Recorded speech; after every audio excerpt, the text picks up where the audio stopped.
Bismillahirrahmanirrahim. Elhamdülillah ve salatu ve selamu ala Resulillah ve ba'd.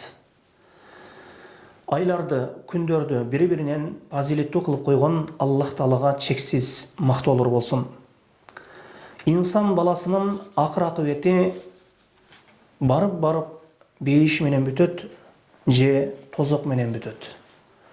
Мына ошондуктан момун пенде Аллахтын разылыгына жетүүсү үчүн жана Аллахтын бейишине кирип кетүү үчүн Аллахтын жолунда, Аллахтын разылыгы жолунда көп эмгектенүүсү, көп ибадаттар кылуусу, көп сооп иштер кылуусу зарыл болот.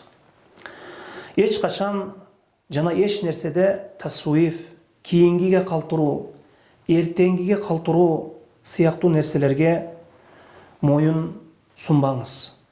Анткени сиз менен бизди өлүм деген нерсе күтүп турат. Ар бирибиздин ажалыбыз бир саатка белгиленген. Анткени оору деген нерсе кокусунан келет. Же болбосо кокусунан бир нерсе болуп кетүүсү мүмкүн. Мына ушул абалдан чыгуунун бирден бир жолу Аллах Таалага таянуу, Аллах Таалага жардам сурап таянуу, Аллахтын жардамына таянуу жана салих жакшы амалдарды аткарууга тезирээк шашылуу керек. Ошондуктан мына ушул Зулхиджанын алгачкы 10 күндөрүндөгү амал, мына ушул күндөрдү, мына ушул сааттардагы абалды, сааттарды, мүнөттөрдү кадырлай билүү керек. Жакын арада Аллахтын каалоосу менен Аллах насип кылса, мына ушул Зулхиджанын алгачкы 10 күнү кирип келет. Билиңиз, бул күндөр бул дүйнөдөгү эң жакшы күндөр. Кала берсе, өмүрүңүздөгү эң абзел күндөр болот. Пайгамбарыбыз саллаллаху алейхи ва саллям өз хадисинде айтат: "Афдалу айямуд дуnya айям ашр." Дүйнөнүн эң абзел күндөрү Зулхиджанын алгачкы 10 күнү дейт. Жана Аллах Таала Фажр сүрөсүндө мына ушул Зулхиджанын алгачкы 10 күнү менен антаган дейт тафсир алымдары. Вал фажр ва лаялин ашр. Таңга ант деди Аллах Таала. Жана 10 түнгө ант.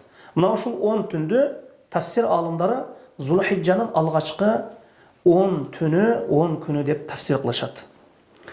Мына ушул Зулхиджа айынын алгачкы 10 күнүндө Арафа күнү бар, Арафа күнүнүн орозосу бар. Жана ошондой эле мына ушул Арафа күнүндө Аллах Таала өтө көптөгөн момун пенделерин, өзүнүн пенделерин, тооба кылган пенделерин тозоктон азат кылып жиберет экен. Жана мына ушул алгачкы Зулхиджанын 10 күнүндө Яумун Нахр бар. Курбандык ибадаты бар, курбандык чалуу бар. Жана пайгамбарыбыз саллаллаху алейхи ва саллям бир хадисинде айтат: мына ушул Зулхиджанын алгачкы 10 күнү тууралуу: "Ма мин айямил амал as-salih fiha ahabbu ila Allah min hadhihi al-ayyam, yani ayyam al-ashr." Qalu ya Rasulullah, "Wala al-jihadu fi sabilillah?" Qala wala al-jihadu fi sabilillah illa rajulun kharaja bi nafsihi wa malihi falam yarji' min dhalika bi shay'.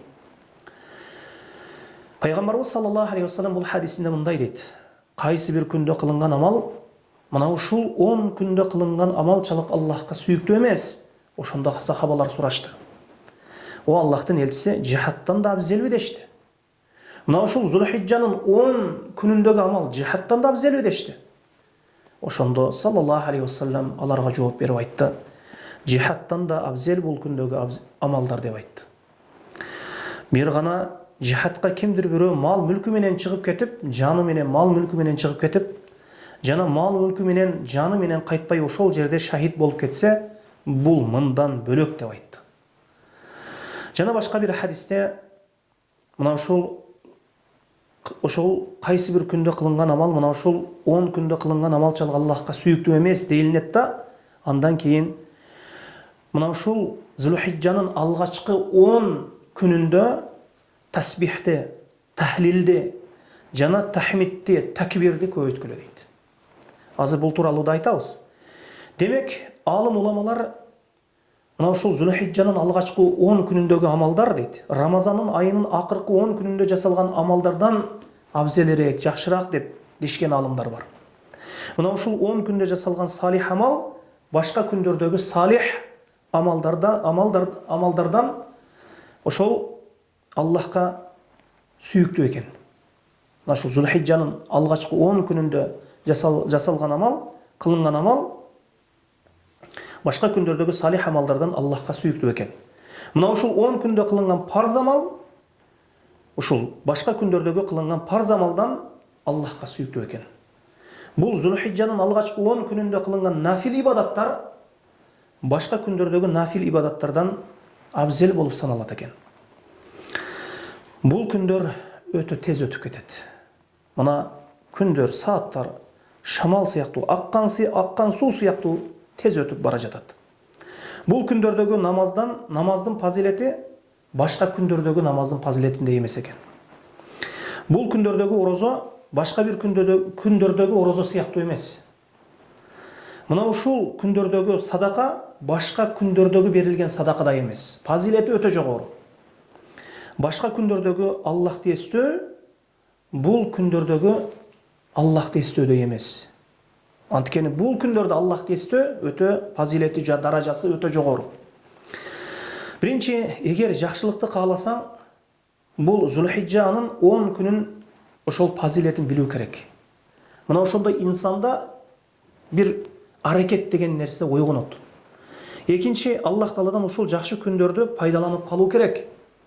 Бул күндөр кеткенден кийинки Зулхиджанын 10 күнүнө жетип барабызбы, жетип барбайбызбы?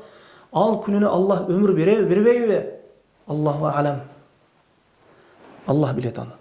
Үчүнчү, нафс менен жихад кылуу керек. Нафси калуу менен күрөшүү керек экен. Мына бир мисал келтирейин. Соодагерлерге бир караңыз. Дүйнөнүн соодагерлери, алар билет качан ошол сооданын, ошол товарынын, малынын соодасы качан болоруну, сезону болоруну, качан акчалуу сезон болоруну жакшы билишет. Ошол сооданын сезону келген убакытта алар күнү түн иштешет. Аракет кылып иштешет. Ошол сезон бүткөндөн кийин белгилүү бир пайдага, белгилүү өлчөмдөгү бир пайдага жеткенден кийин ошол өлүктөй болуп жатып калышат, чарчап. Алардын бул аракети бул дүйнө үчүн гана. Ким бул эми акырет соодасын кыла турган болсо, эми анын фазилети өтө жогору. Мына Усман ан-Нахди рахимахулла айткан экен, өткөн салихиндер алар алгачкы 10 ошол күндүктөрдү, алгачкы 10 күндүктөрдү улуулашкан дейт. Биринчиси алгачкы Мухаррам айынын алгачкы 10 күнү, жана алгачкы Зулхиджанын 10 күнү, жана Рамазан айынын акыркы 10 күнү. Мына ушул күндөрдө аябай каттуу ибадат кылышкан. Ошол өткөн салихиндер. Мына ушул күндөрдө Аллахка жакын болуу үчүн каттуу ибадат кылышкан экен. Эми бул Зулхиджанын алгачкы 10 күнүндө биз көңүл бура турган амалдарды айтып өтөйүн. Биринчи, намазга көңүл буруу керек. Андан кийин нафил намаздарга. Анткени Аллах Таала мына хадис куддусиде айтат: "Мага пендем, мен ага парыз кылган амалдар аркылуу мага жакындайт" дейт. Пенде Аллахтын эң жакын пендеси болот, качан Аллах Таала парыз кылган 5 убак намаз менен Аллахка жакындаганда гана. Биринчи парызды сактоо керек. Андан кийин жамаат менен намаз окуганга аракет кылуу керек. Намаз эң негизги ибадат, туугандар. Намазы жакшы болсо пенденин башка ибадаттары дагы жакшы болот, башка иштери дагы жакшы болот. Мына ушул намазга көңүл буруу керек. Экинчи, орозо тууралуу. Пайгамбарыбыз саллаллаху алейхи вассаламдын аялдарынан хадис келген. Бирок бул хадисте иснадында ошол талаш, тартыш бар. Кээ бир алымдар заиф деп айтат.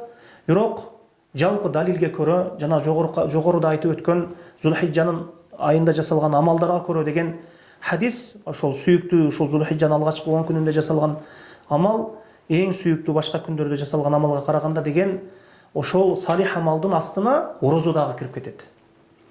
Ошондуктан алгачкы Зулхиджанын 10 күнүндө пайгамбарыбыз саллаллаху алейхи вассалам аялдардын бирөөсү орозо кармады деген хадис келген. Эми бул хадистин иснадында тартыш бар.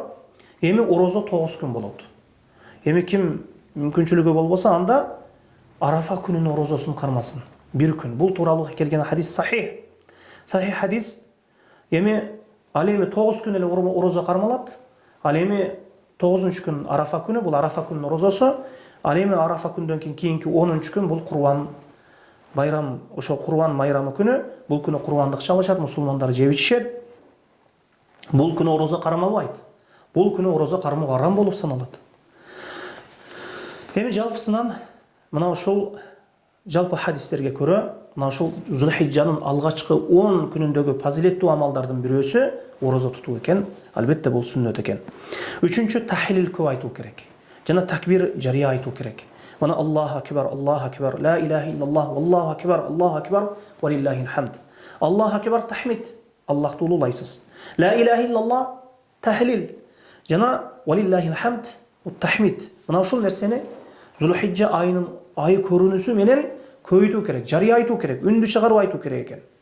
Бардык абалда айтуу керек. Отурганда дагы, турганда дагы, басканда дагы, ошол иштеп жатып дагы, жумушунда дагы, бардык убакытта эркектер үнүнү чыгарган абалда айтат.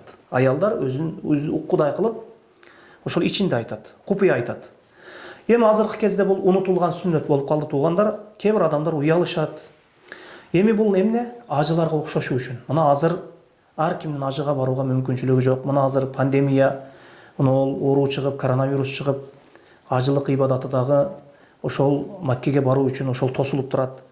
Бирок ошол жерде баары бир кээ бир мусулмандар ажылык кылууга мүмкүнчүлүктөрү бар. Ошолорго окшошуу үчүн мына ушул Зулхиджанын алгачкы 10 күнүндө такбир, тахлил, такбир, тахлил, тахмидти көйтүү керек экен. Аллаху акбар, ла илаха иллаллах, Аллаху акбар, ва лиллахил хамд деп көйтө бериңиз.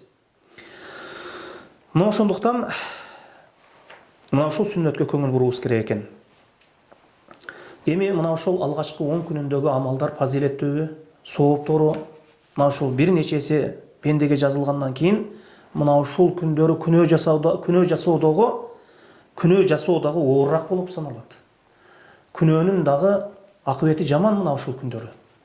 Эми мурда инсан баласынын ошол бир жамандыгына, бир күнөөсүнө бир жамандык жазылса, эми бул Аллах өз сактасын, мына ошол Зулхиджанын алгачкы 10 күнүндө жасалган ошол күнөө эми бир нече эсе чоң жазылып коюлушу мүмкүн.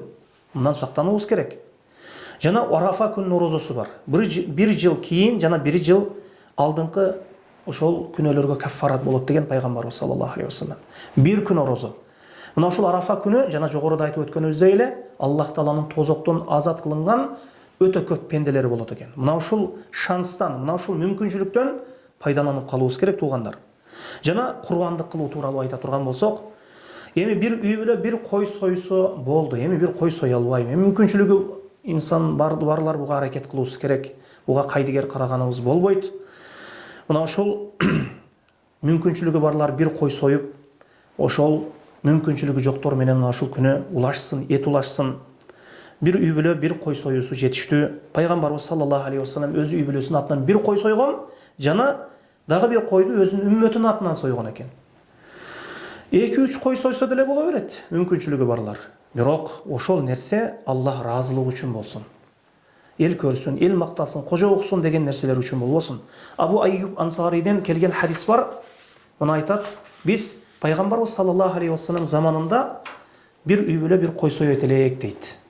Бир үй бүлө атынан ошол бир кой союлуп, ошонун этинен жейт элек жана башка адамдарга дагы берет элек дейилет. Бүгүн мына Зулкада айынын 29-у мына число боюнча, ошондуктан мына ушуну билейли. Бүгүн иншааллаху таала бүгүнкү түн Зулхиджа айынын түнү башталып калуусу мүмкүн. Эми мына ушул эскертип кое турган нерсе, курбандык чала турган, курбандык ниетинде, курбандык чалуу ниетинде, бир кой союу ниетинде тура турган адамдар ошол тырнак чачтарын албасын. Пайгамбарыбыз саллаллаху алейхи вассаламдан бир хадис келген. إذا دخل العشر الأول فأراد أحدكم أن يضحي فلا يمس من شعره ولا من شعر بشره شيئا. Эгер силерден бирөө курбандык чалууну, эгер алгачкы Зулхиджанын 10 күнү кирсе, силерден бирөө курбандык чалууну кааласа, анда чачына тийбесин, жана ошол чач тырмагына тийбесин деген хадис келген. Мына ошол хадисте ушундай айтылат: чач тырмагына тийбесин дейт. Эми аял киши айырмасы жок. Мисалы үчүн бир үй бүлөдө бир киши, ошол үйдүн ээси, курбандык чала турган ошол үйдүн ээси гана ошол Зулхижжа айы көрүнгөндөн кийин тырмак чачына тийбесин. Тырмак чачына тийбесин. Ошол дүйнөнүн ээси гана курбандыгын сойгончо. Аял балдарын эми буга тиешеси жок. Алар тырмак чачын алса боло берет. Эми дагы бир вакил бирөөлү дайындаган болсо курбандыгымды союп кой деп. Ол вакил буга тиешеси жок. Ошол курбандык чала турган адам, ошону дайындаган адам, ошол башында турган адам чач тырмагына тийбесин. Мындан эми максат эмне? Мунун хикматы эмне дейилинсе, ошол ажыларга окшошуу бар. Ажылар ихрамга киргенден кийин тырнак чачына тийбейт го. Эми ошолорго окшошуу бар. Ошол ажылыктын соогуна тең шерик болуу максатта, мына ажыларга окшошуу максатта мына ушуну Аллах Таала шарият кылып койгон экен. Бул дагы Аллах Тааланын мээрим ырайымы. Эми чач түшүп калса мунун зыяны жок. Аялы менен кошулса боло берет, усул алса боло берет. Бирок ошол чач тырмагына тийбесин курбандык чала турган адам. Жана ошондой эле мына ошол чач сакалына тийбесин. Эми курбандык чалса деле, чалбаса деле сакалына тийбесин. Антикени сакал бул парыз, сакал коюу парыз. Эми кимдир бирөө ошол сакал коюп калар, мына ошол сүннөттөн кийин, Зулхижжа айынан кийин, ошол курбандыгын чалгандан кийин эми сакалына тийбей калар, сакал коюп калар. Мына ошол сүннөткө мына ушул ай, мына ушул жакшы күндөр себепчи болуп калар. Антикени сакалды кырып алып жүргөндөр бар. Ошондуктан пайгамбарыбыз саллаллаху алейхи вассалам сүннөтү, бул сүннөттү биз Аллахтын разылыгына жетиш үчүн пайгамбарыбыздын сүннөтүнө ээрчип, мына ушул сакал коебуз. Пайгамбарыбыз саллаллаху алейхи вассалам айтты: "Халифул мушрикин", мушриктерге окшошпогула деди. Мушриктер сакалдарын эмне алып жүрүшөт эле. Мушриктерге окшошпогула. "Ваффирул лихя", сакалдарыңарды коюп жибергиле. "Вахфуш шавариб", жана мурутуңарды кыскарткыла деди. Мурутуңарды алып жүргүлө деди. Мына ошол сүннөт, сакал коюу. Пайгамбарыбыз саллаллаху алейхи вассалам сүннөтү. Сакал коюу ар бир мусулман эркек кишиге фарыз болуп саналат. Бул нерсеге биз кайдыгер карообуз керек. Мына ошондуктан курбандык чала турган адам мына ошол ай Зулхижжа айын көрүүсү менен ошол курбандыгы союлганга чейин, чалганга чейин, курбандыгын сойгонго чейин ушул чач сакалына тийбесин деп мына ушул хадисте айтылган экен. Мына ушул кыскасы, мына ушул айда ушундай сооп иштерди жасоого Аллах Таала баарыбызды кадыр кылсын. Аллах Таала өзү жардам берсин. Аллах Таала баарыбызды мына ушул дүйнөдөн иман менен өтүүнү баарыбызга насип кылган болсун. Раббана атина фид дунья хасана ва фил ахирати хасана ва кина азабан нар. Субханакаллаху ва бихамдика, ашхаду ан ла илаха илля анта, астагфирука ва атубу илейк.